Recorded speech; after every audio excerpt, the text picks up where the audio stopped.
7 सांसदों के बीजेपी में शामिल होने का प्रस्ताव मंजूर हो गया है।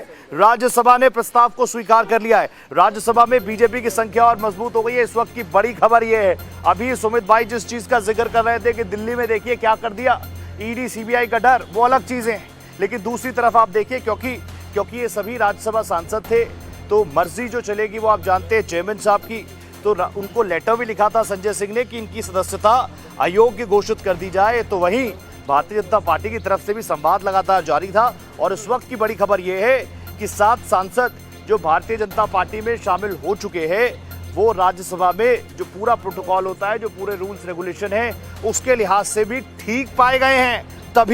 तभी राज्यसभा ने इस प्रस्ताव को मंजूर किया गया। बीजेपी की तरफ से प्रस्ताव दिया गया चेयरमैन साहब को, राज्यसभा को, कि ये सांसद है, इस पार्टी से ताल्लुक रखते हैं और ये भारतीय जनता पार्टी में आना चाहते हैं। जो डिफेमेशन लॉ है, जो दल बदल कानून वाली बात है, वो आप जानते हैं 2/3 अगर हो तो वो कानून लागू नहीं होता। किसी भी तरीके से सांसदों के, माननीयों के खरीद फरोख्त, इधर से उधर दल बदल करने को लेकर इसको रोकने के लिए जो कानून लगता है दल बदल, उसमें पहले 1/3 था, फिर बाद में उसमें संशोधन हुआ, 2/3 हो गया। तो 2/3 10 तो कुल सांसद थे राज्यसभा सांसद आम आदमी पार्टी के, 10 में से 7 चले गए, तो आप समझ सकते हैं ये आंकड़ा ज्यादा है। तो 2/3 वाला रूल इसमें लागू हुआ और जो प्रस्ताव दिया गया राज्यसभा में, जो प्रस्ताव दिया गया राज्यसभा ऑफिस में, उसमें इन 7 लोगों को, इन 7 माननीय सांसदों को, मेंबर ऑफ पार्लियामेंट्स को बीजेपी में शामिल होने का जो प्रस्ताव दिया गया राज्यसभा में, उसे राज्यसभा की तरफ से स्वीकार कर लिया गया है। ये जहां भारतीय जनता पार्टी के हाथों को, कांधों को और मजबूत करता है, तो वहीं दूसरी तरफ आम आदमी पार्टी के लिए ये बहुत बहुत बहुत बड़ा झटका है। मेरे साथ मेरे सहयोगी प्रशांत जुड़ चुके हैं।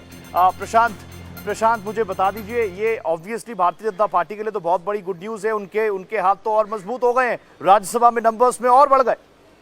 जी बिल्कुल, देखिए रोहित, एक बड़ी खबर ये है बीजेपी के लिए, क्योंकि जो बीजेपी की संख्या अब राज्यसभा में वो 113 तक पहुंच चुकी है, जो कि एक बहुत मजबूत स्थिति में है। वहीं आम आदमी पार्टी अब 3 नंबर पर ही सिमट के रह गई है। 10 जो राज्यसभा सांसद आम आदमी पार्टी के हुआ करते थे, अब उसमें से 3 ही रह गए हैं और बीजेपी की तरफ से प्रस्ताव जो है वो दिया गया था, जिसके बाद अब उसको मंजूरी जो है वो दे दी गई है और राघव चड्ढा, संदीप पाठक, स्वाति मालीवाल, हरभजन सिंह सहित 7 एमपी अब बीजेपी के हो गए हैं और राज्यसभा में बीजेपी का जो संख्या बल है और मजबूत हो गया है। तो आप मान के चलिए कि बैक टू बैक जो झटके हैं आम आदमी पार्टी को मिल रहे हैं, आम आदमी पार्टी इस वक्त पूरी तरह से बैकफुट पर नजर आ रही है। जी